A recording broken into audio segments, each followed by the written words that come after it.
જેતપુર ખાતે સ્થાનિક સ્વરાજની ચૂંટણીને લઈ ઉમેદવારો ફોર્મ ભરવાનો આજે અંતિમ દિવસ હોવાથી રાજકીય માહોલ ગરમાયો। ઉમેદવારો દ્વારા ફોર્મ ભરવા માટે ભારે ઘસારો જોવા મળ્યો। ધારાસભ્ય જયેશ રાદડિયાની આગેવાનીમાં ભાજપના ઉમેદવારો પોતાના સમર્થકો સાથે ફોર્મ ભરવા માટે પહોંચ્યા। જિલ્લા પંચાયત અને તાલુકા પંચાયતની બેઠકો માટે ભાજપના તમામ ઉમેદવારો ઉમેદવારી નોંધાવવા ઉમટી પડ્યા। જેતપુર તાલુકા પંચાયત તેમજ તાલુકા સેવા સદન ખાતે દિવસભર ઉમેદવારે અને તેમના સમર્થકોની ભારે અવરજવર જોવા મળી। ફોર્મ ભરવાના અંતિમ દિવસે ભાજપના ઉમેદવારોમાં ખાસ ઉત્સાહ અને જોશ જોવા મળ્યો।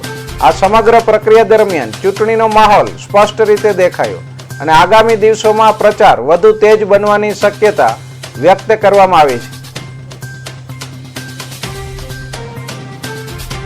આ વિસ્તારના ધારાસભ્ય તરીકે હંમેશા લોકોની વચ્ચે જ કાયમી હોઉં છું।